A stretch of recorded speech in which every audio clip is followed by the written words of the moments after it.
Yeah. I can hear. Oh, you can hear. Okay, but we can't hear you.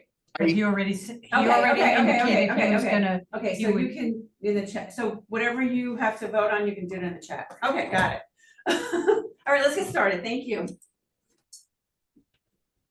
Okay. We're good? Okay. All right, so first order of business is pledge allegiance. We'll move to order.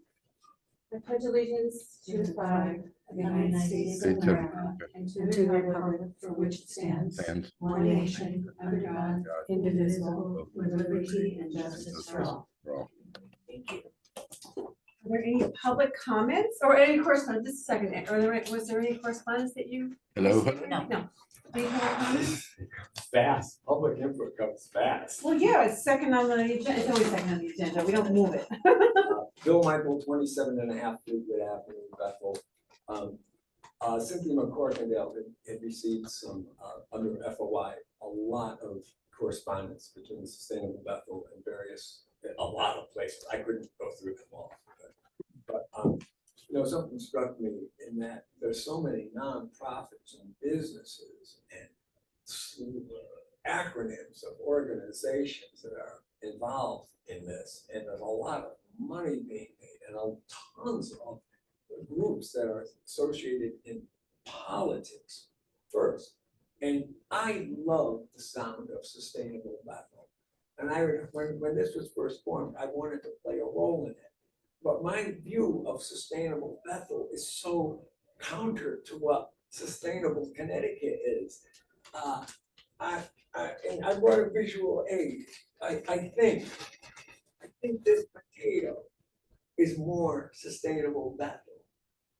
I raised this potato on a piece of ground that has raised potatoes in produce for over 100 years right here. And when I hear talk about these organizations talking about sustainability and vibrancy and what's the other word, resilience, and I think of raising a potato on the same piece of ground for 100 different winters, all the climates, all the years with big rain, no rain, big winters, all of the things, big bug invasions, and this is resilience that you can, and I bring this up because I think the sustainable movement is missing a huge opportunity to reacquaint people with how we used to sustain ourselves.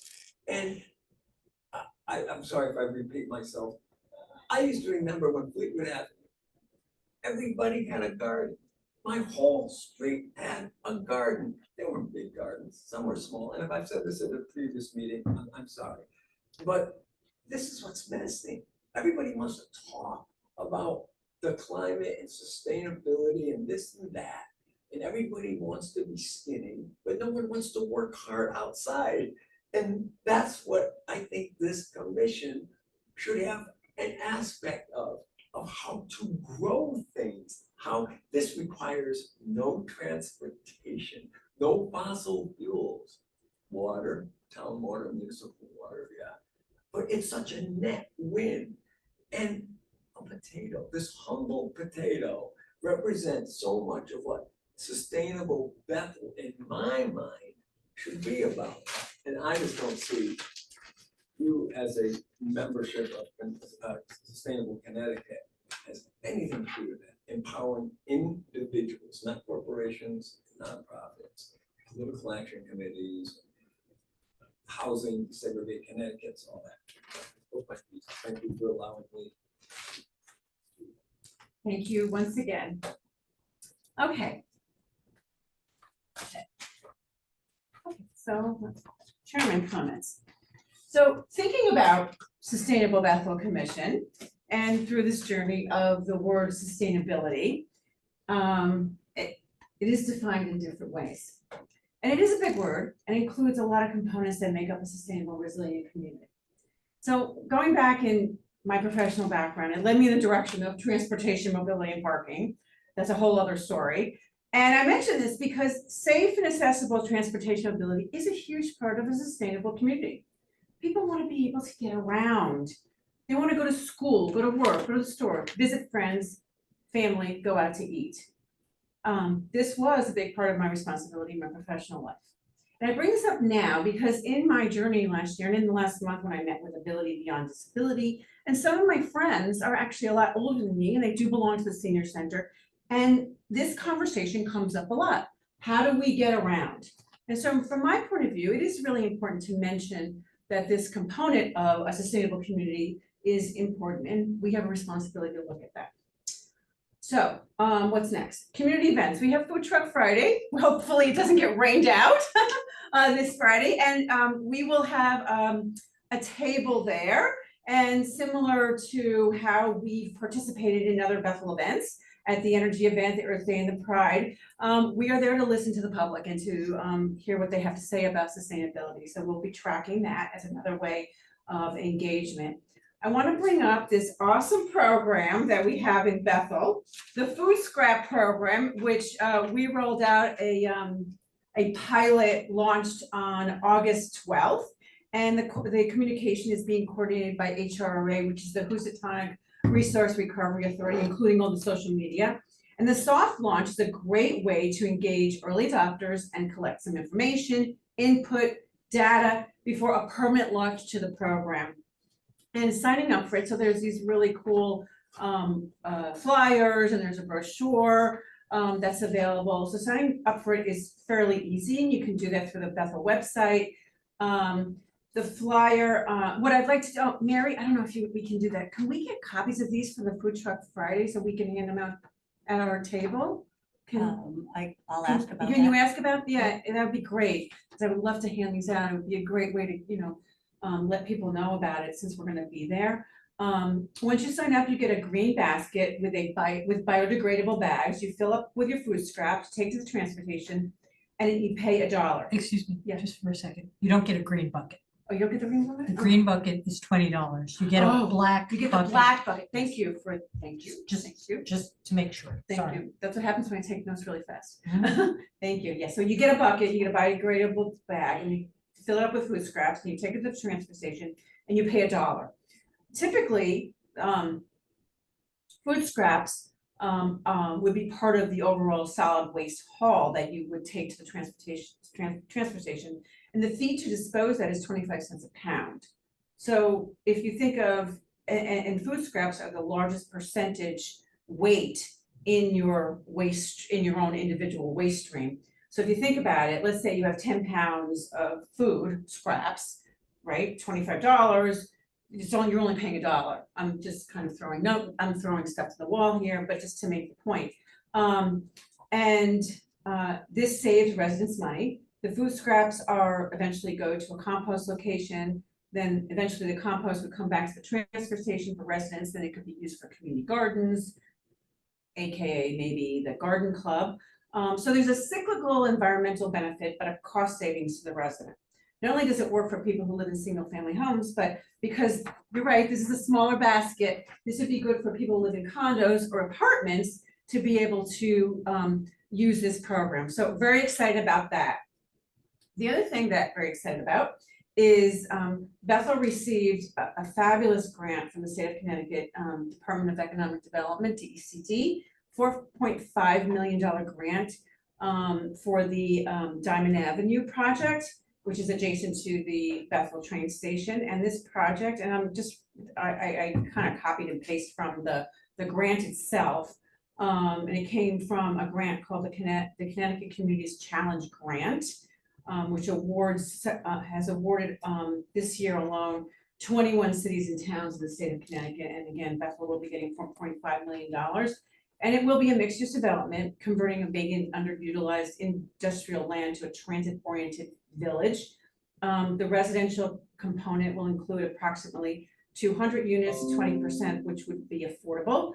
There will be a commercial development focus with complementary business amenities and other uses, and also a green space and public nature reserve path will be included in that project. So very excited to receive those dollars for the town of Bethel for something like this. So that is what my report is. Are there any questions or comments? I did go to the transfer station and signed up for the program, for the food scrap program. Got my little bucket, got quite 2 rolls of the plastic biodegradable bags. And it's interesting because every time you go there, it's $1 to just, drop it off. But I had asked them, is that $1 a bag? And they said, no, it's $1 for each time you come. So if you had 20 bags. That's a good So- clarification, thank you. So just to That's be a great clear on that, clarification. and what they recommended, if you're hoarding scrap bags, sounds funny, but to freeze it.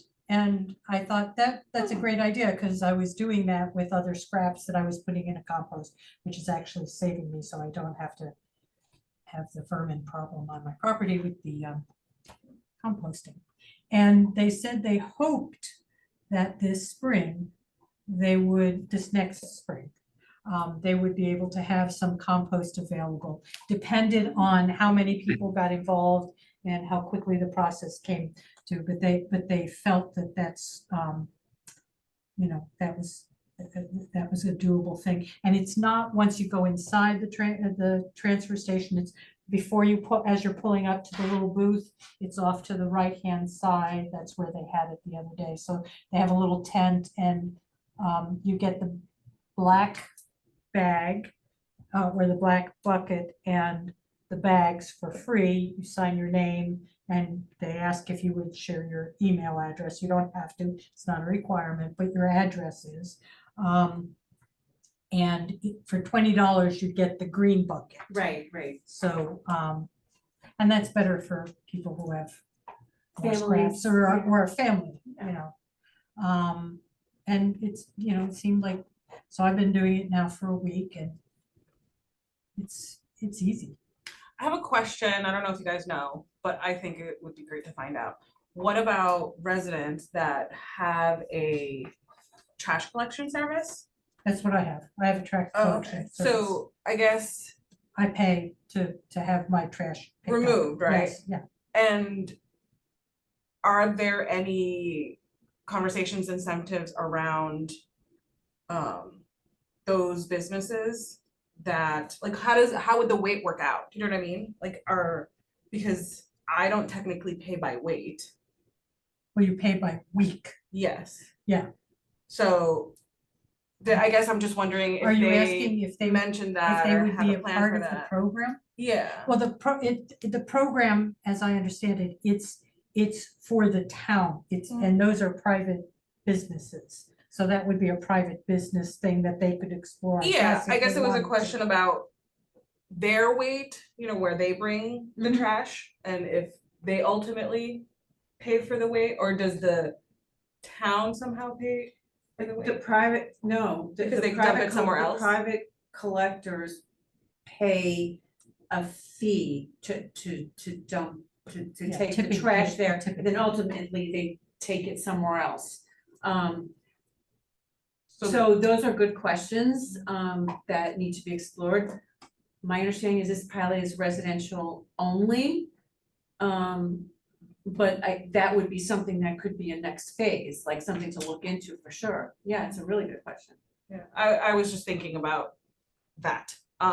Because ultimately, we want to removing the food waste from the waste stream is just beneficial all around to everybody. Mhm. In Yeah, but it's more ways not- than one. Yeah, it's not so it's not limited to people who have municipal No. trash. It's anybody who's in Yeah. the town of Bethel, so. So like you, Yeah. I don't know how your payment is structured, but if you're gonna do this and you you do the food scrap and you take it out of your own, whatever your garbage is, then it would be less weight, unless, no, it doesn't work that, then you just pay a flat fee. Yeah, I don't- It's, yeah. you You pay a pay, flat fee. you pay a flat fee. Right, That's so the way something it's, that should, it should be explored, actually. I'm wondering because I'm thinking about people's incentive to change their habits. Yeah, Right? Like if there's no real benefit to them in terms of the bottom line, or, is it too hard to change habits? People will make the easy decision, right? And if there's no real change for them, will they engage in this type of program? That sort of thing. I see that it says, Peter's saying that private is a flat fee by can. So I'm just wondering if they've thought about that. Right. So if you have and- less cans, Yeah, maybe, yeah. flat fee by can. Yeah, I think we're getting way ahead of ourselves. Right, I know, but I mean, I know we're just talking about it because 'cause- it's a really good Because, conversation, you know, I you mean, know? but a lot of people who Okay. have private, yeah, I mean, empty or full. Yeah, and it doesn't matter whether you put it out, you know, it's just you get charged a fee every Mhm. month, and that's the way it is. But the interesting thing is, because I know a lot of people like myself, I do have private pickup because we don't have municipal water and trash service or sewers. You know, I still go use the transfer station for cardboard and other recyclables and all that, so I think it's, you know. But I thought the program was well done and had a lot of good explanation, and so we'll see how it goes. They're excited about doing it, and it sounded, at least when I was there Saturday morning at like 8 o'clock, sounded like they had a number of people through who had picked up their stuff already, so that was good.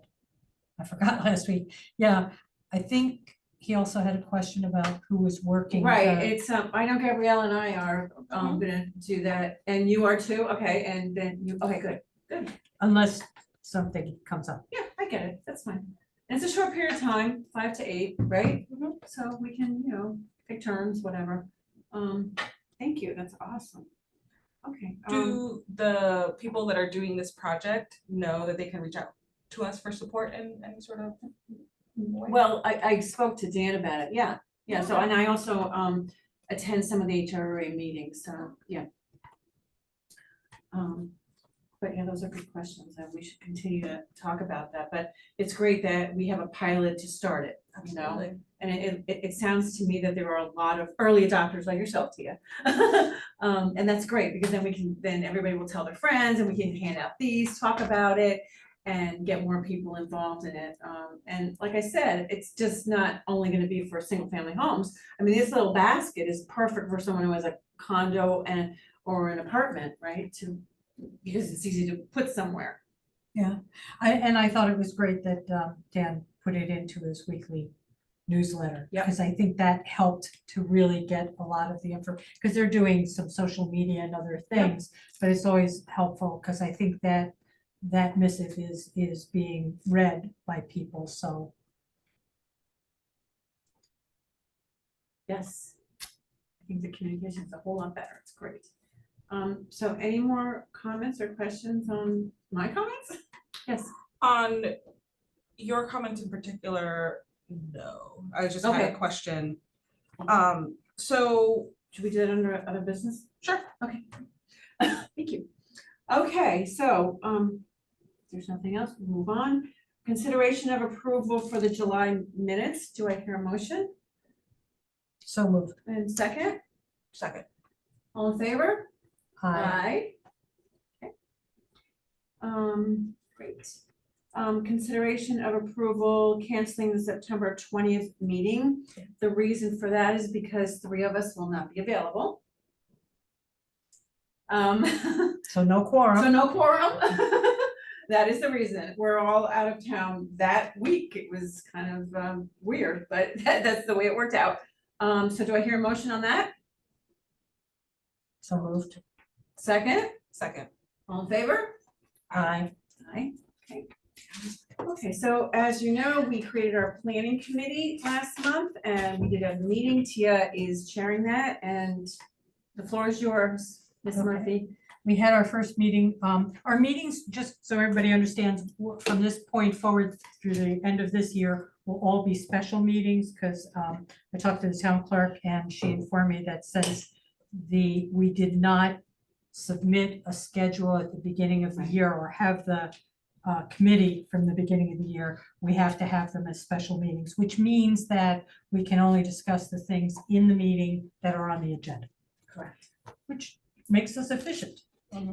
gonna look at it We'll from get a a lot positive done. perspective. In a year, and a Um, half a year. We had our first meeting on the 2nd of August, at which time we went through, we talked a little bit about the process of obtaining our certification. And where were we? What did we want to do moving forward? And we then got into the nitty gritty and went through each of the different categories.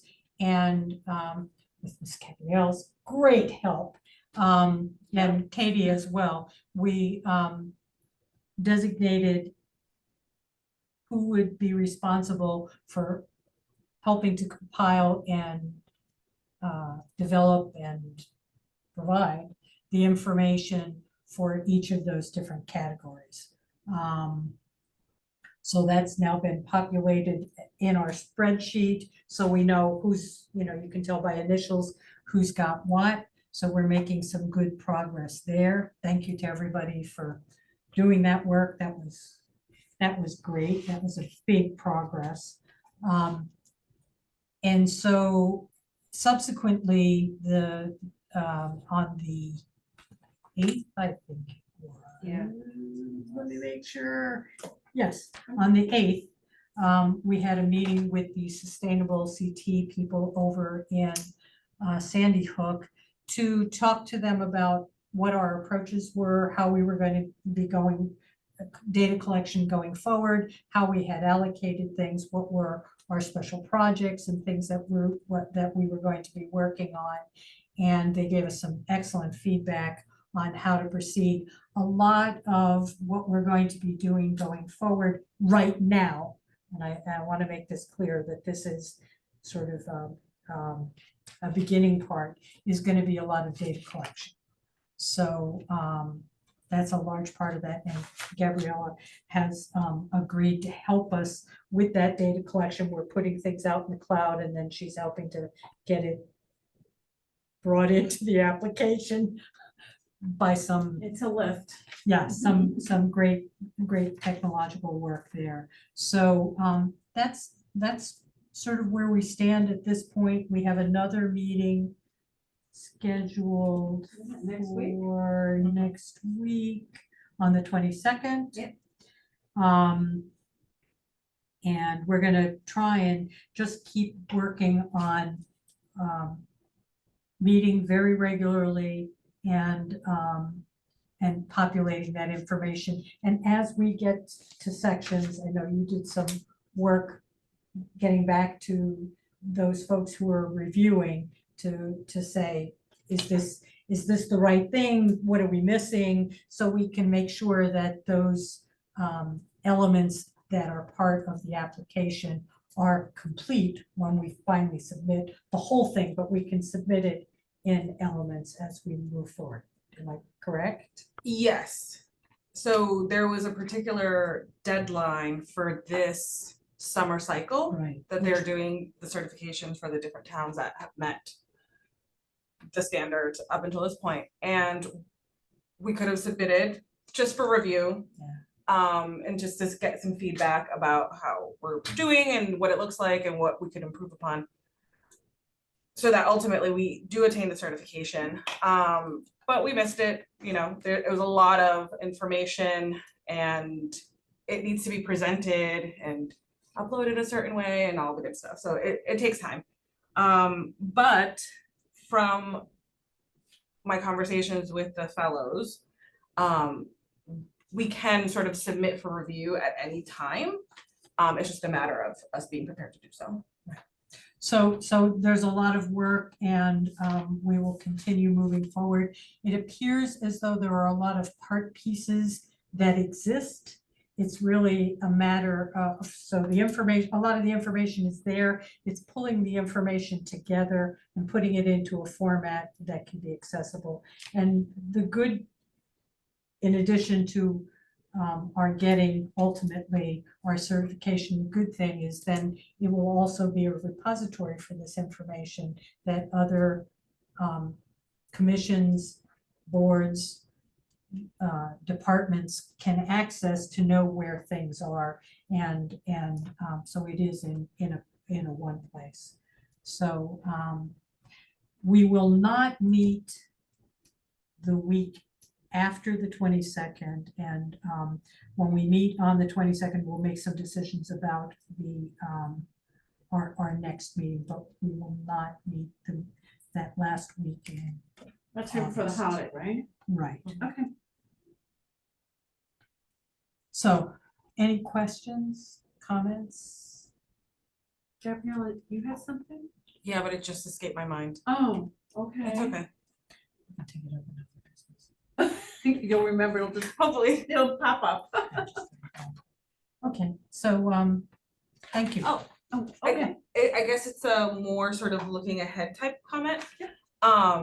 I think this whole process of data collecting and really getting to know what departments are doing what orgs are doing what, it's going to be really helpful, I think, for the commission to know how to sort of move forward after the application process and sort of what we can best help support with the existing programs, because we'll know a lot more and where everything's coming from. Agreed. And it's helpful in helping us understand what is going on in all the different departments and committees and all the rest, so. And it's pulling it all together, like you said, into one place. Yeah. Excellent. Moving along. Happy about that. Anything else on the report? No? Peter, you got anything? You good? Okay. Are there, I mean, does any commissioner reports? It's just a standing item on the agenda, because there will be eventually. Nobody else? Okay. All right, other business. What else did you have, Gabriella? So I am helping out at the Bethel Community Food Pantry, and there has recently been an increased need.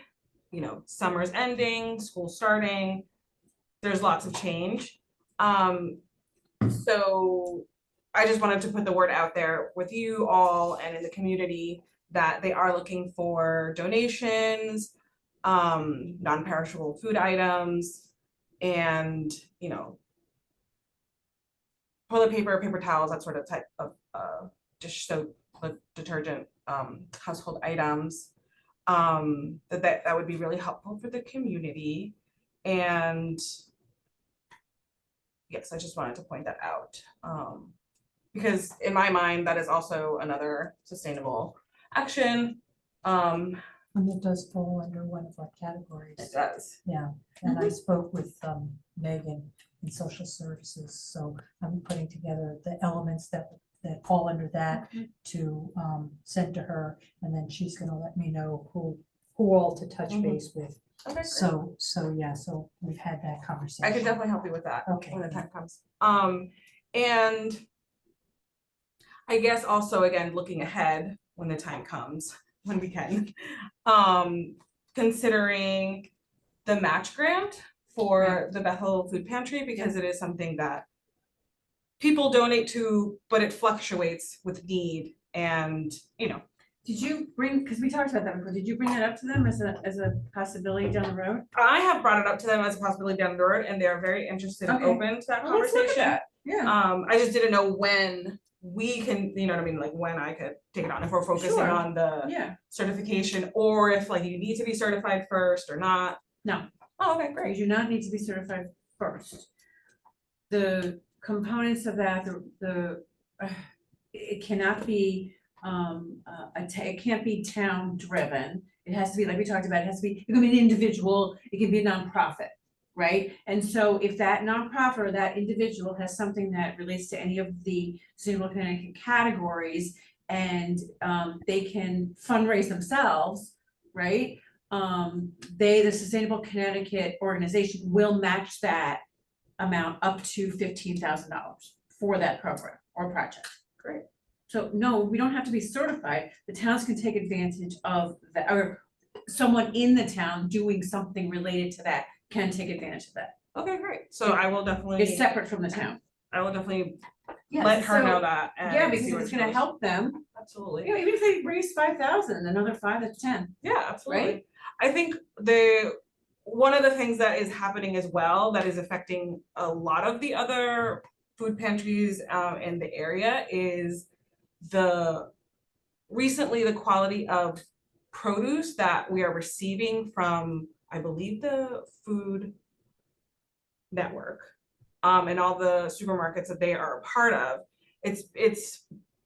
They recently started selling more, impacting what they donate, and it is impacting how we are able to distribute So they have less food. Less and it food, may so be their supply, poorer quality. and lower quality. Yeah. so they're probably getting less in from the supply Yes. point of view.